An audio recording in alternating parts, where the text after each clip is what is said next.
This game needs a remake. This game needs a remake. This game needs a remake. This is a common refrain you'll hear when people talk about old video games, and I've been thinking about this idea a lot, and particularly, where did this come from? What started me thinking off about this was the recent release of Resident Evil 9, which I will say I am nearly at the end of and think, yeah, that's a pretty decent video game. But what I wanted to do while playing through it is I also wanted to play through Resident Evil 1. See, despite playing most Resident Evil games in existence, I've actually never played the original version of that first game. But what I have played is the GameCube remake, a game that I consider probably one of the best survival horror games of all time, and mechanically, nearly definitely one of the best. In fact, whenever I kind of go into this weird quagmire of logic when I think about remakes, one of the things that always sets me onto the path of like, no, some remakes, you do need them, is specifically Resident Evil 1. That game is old as shit, the GameCube remake is amazing, so cut and dry, right? Wrong! As I was making my way through Resident Evil 9, something really strange started to happen, and it's that I actually started to want to play Resident Evil 1 more. And the more I played of 1, the more I stopped seeing the GameCube version as like the ultimate version of Resident Evil 1, and more so a game that just made very different decisions to that first game, and I will say, in some ways, maybe not superior decisions. So one of the best things about the GameCube Resident Evil remake is it is just a gorgeous game, just absolutely immaculate in its presentation, as much now as when it came out. It has these unbelievably illustrated pre-rendered backgrounds that are animated with all these little touches like cobwebs and drops of rain and all this kind of stuff, and it still looks fucking phenomenal. And because of that, the actual 3D models of the characters are able to be extremely high fidelity as opposed to what existed at the time. And so you have a game that should, in theory, be completely superior to the PS1 game, right? Well, so here's the thing. You take the Spencer Mansion, and this might be the most famous location in survival horror. I'd say maybe you could give it to Silent Hill, but Silent Hill had to have like 8 games called Silent Hill to achieve that. The Spencer Mansion is the quintessential spooky, semi-haunted video game house that you puzzle box outward as you make your way through the game. And again, if you look at the GameCube remake, it is ornate, it is beautiful, it is the kind of place I would buy and live in if I had $1 billion. But you look at the PS1 mansion, and it kind of looks like shit. But I don't mean fidelity-wise, I mean that the wallpaper is garish and off-putting. So much of the mansion has this like fleshy, orange yellow hue to its rooms that is really like kind of gross and uncomfortable. It feels decrepit, it feels old, and not like old enough to be interesting, old enough in a way that grandma ain't doing so good and has stopped looking after her home kind of way. And I find it very unsettling to be in. Like, while I am making my way through the PS1 Resident Evil Spencer Mansion, all I can think about is how badly I want to be out of that place. But I think that actually works, because it creates this really uneasy feeling no matter where you are in the mansion that like it is not a nice place to be. There is nothing to admire here. There is very few things of beauty. Instead, it just feels uncomfortable, kind of disgusting, and nearly like it's rotting in a way that the GameCube remake absolutely does not have. Take another famous improvement in the GameCube remake, the implementation of survival knives. This is when a zombie grabs you, you can hit R1 to spend a knife, meaning that Jill will take out her knife and just stab that fucker in the head, and in doing so, avoiding any damage. I would say survival knives feel absolutely incredible. We are talking third strike parry levels of good game feel. It is so satisfying to just bury one of those knives in a zombie's brain, avoiding any health loss. But It's interesting when you experience Resident Evil without those knives, because what it means is whenever you see a zombie shambling towards you, there is no recourse for your bad decision. If you do not plan your route, your spacing, your bullets right, that zombie is going to take a bite out of you, and there is no do-over. There is no second chance. You are losing health, and that's it. And I think that creates a real tension to the encounters with zombies that you maybe don't quite get in the GameCube game. So it was really interesting going through Resident Evil 1 because as I did, so much of what I just assumed was objectively superior about the GameCube version, I kind of found that it wasn't. And now just to be clear, this did not mean I liked the GameCube version any less. I still love that game and I still think it's one of the greatest games ever made. But it made me realize that the remake was doing different things, not necessarily better. And the more I played the game, the more I kinda just got lost in it and really loved what I found there. Obviously, the dialogue is just fucking incredible. You know, it's silly, bad dialogue, but in a way that, like, it just brought me so much joy as I was playing through it. Something's wrong with this house. Whoa! This hall is dangerous! Maybe it's better to secure our escape route first. There must be a back door somewhere. I'm sorry that you were worried about me. We are in great danger. We must organize a search for the others and get the hell out of here. Oh, Barry! That was too close. You were almost a Jill sandwich. That's right. This is the ultimate life form. Tyrant. Like, I don't know how you're meant to watch these cutscenes and not have an amazing time. But then, like, the idea that the game has aged, I find that really interesting. Because, like, visually, sure, it's aged. Now, personally, for me, when I see games like this, what lets me enjoy them is the context that the team was doing the best they could with the materials they had or the hardware they had, and so we're making really difficult choices about how to express these characters visually. And when I come at it like that, I just love these visuals. I always have this ethos that I don't think good design ages. You know, I think if thought goes into something, if care is put into something, then so often that care is just as interesting as like a modern day convention. And I think so much of how Resident Evil looks and the awkward way it animates and the weird things they had to do to get like a giant snake to move around a room, it's really cool and creative to see. It's kind of the equivalent of looking at a papercraft sculpture versus a sculpture made out of clay. Just because the clay one has more fidelity doesn't mean that any less creativity went into the papercraft. And that's how I feel when I look at low poly 3D models, and I think why you're seeing such a resurgence of low poly stuff in the last 5 or 6 years. But the game itself is also just kind of immaculately designed. Like, when you're making your way through the Spencer Mansion, you are constantly thinking about the choices you need to make to either avoid zombies or take them out entirely. Do you really want to waste this shotgun blast on this one zombie in this one hallway that you're probably not going to go through again? And as you're clearing out the mansion, you have to be so careful in how you ration out your bullets, and it's great. And eventually, you do find this flow of, like, you know, handgun bullets and maybe a shotgun blast or two for the zombies, grenade rounds for the bosses. But then, later on in the story, the infamous part happens where the mansion becomes overrun again, not with zombies, but hunters. These are weird, like, ape-like mutants who shrug off pistol shots and can just one-hit KO you. And so all of a sudden, your resources to, like, deal with this problem, it, like, goes up a tier. Now your pistol is basically useless, and you have to start thinking about whether you want to use shotgun blasts or these precious grenade rounds. And there's some really tense moments that come with this. There's this one bit after the hunters invade where you kind of get funneled back into the mansion and you go upstairs. And when you do, you can see a hunter there in the doorway just waiting for you. And you know what a nightmare these creatures are. You know what an ordeal and a waste of resources it's going to be if you have to deal with it.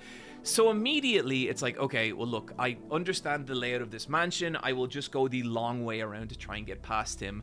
and then you go up the stairs, the camera switches, and boom, there is another hunter right fucking there on the other side of you.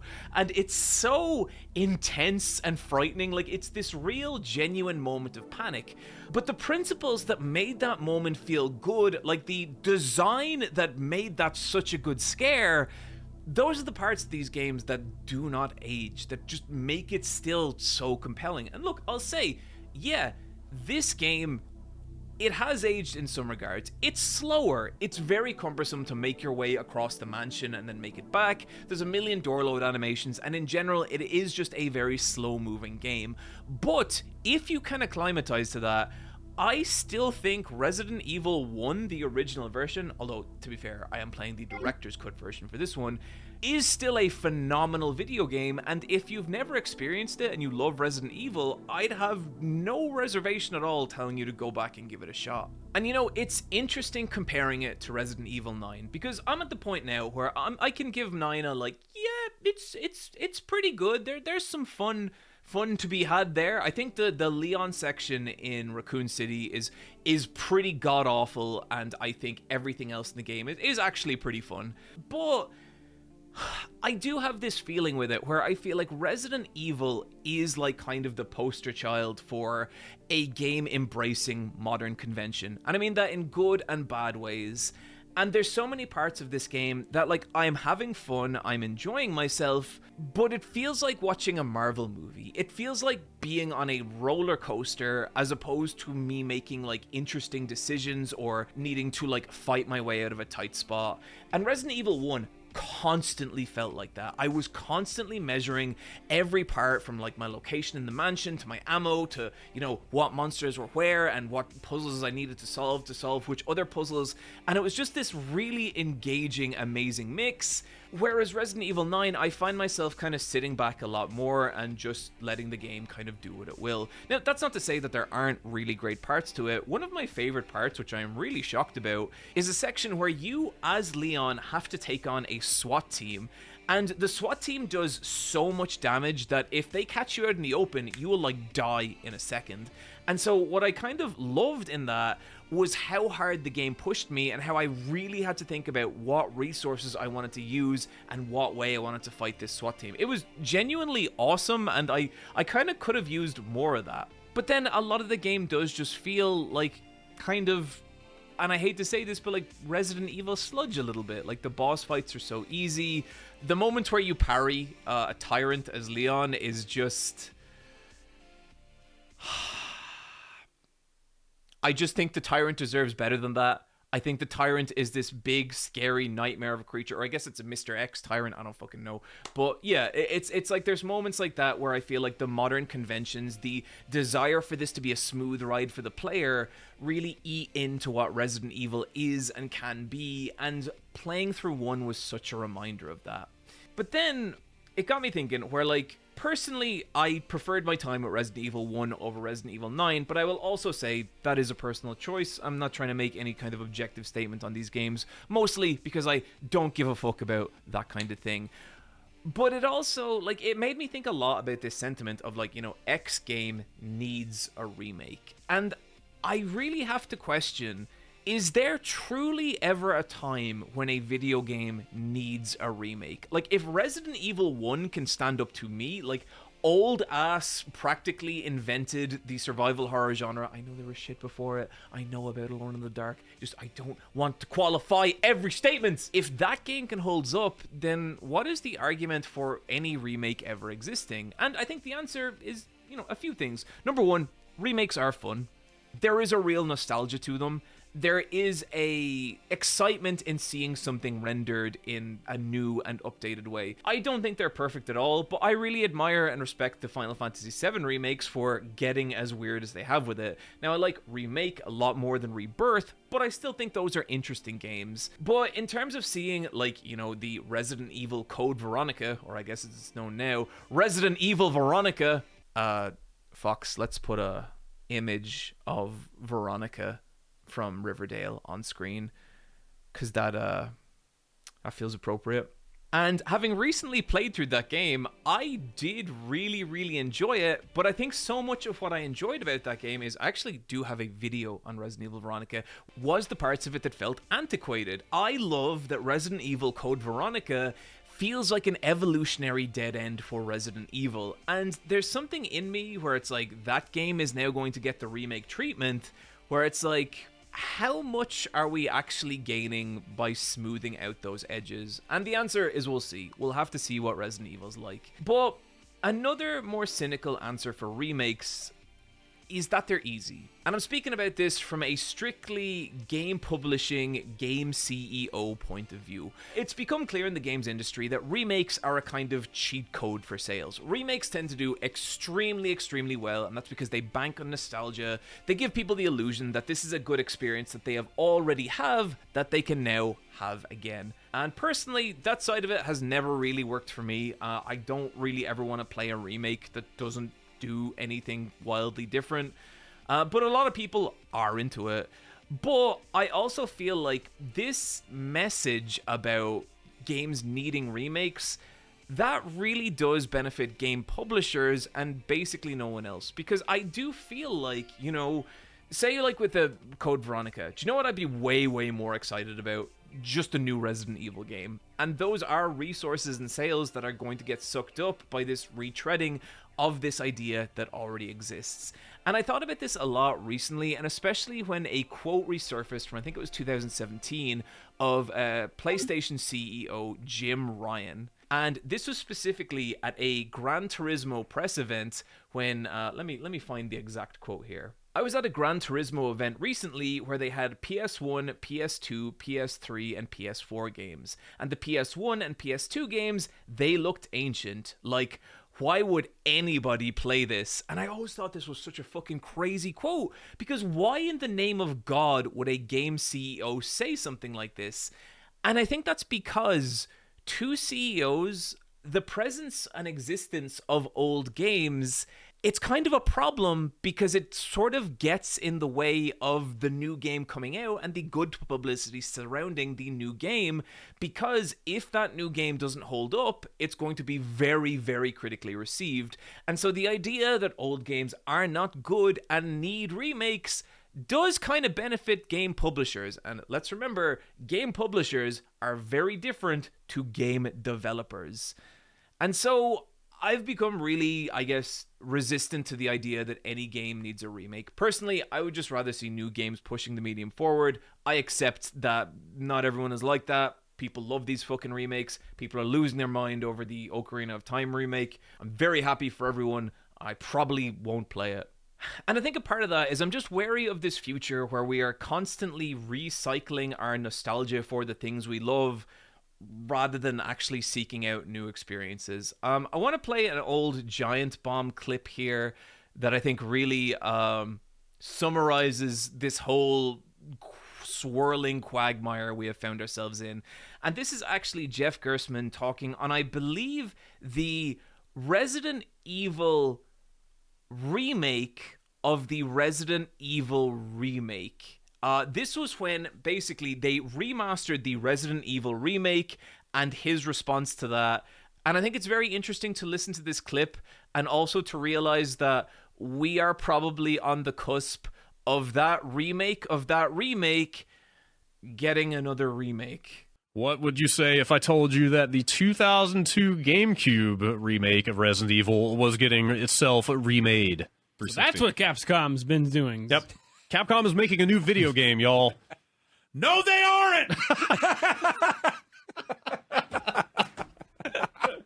They're fucking up-resing a remake. But they made a beautiful remake of this beloved classic, Resident Evil. Right. They re-released it, and people were like, wow, you guys did it. Yep. Now here we are. 12 years later. They're remaking their remake. And you guys are like, fucking yeah. This is the end of the world, man. All other things being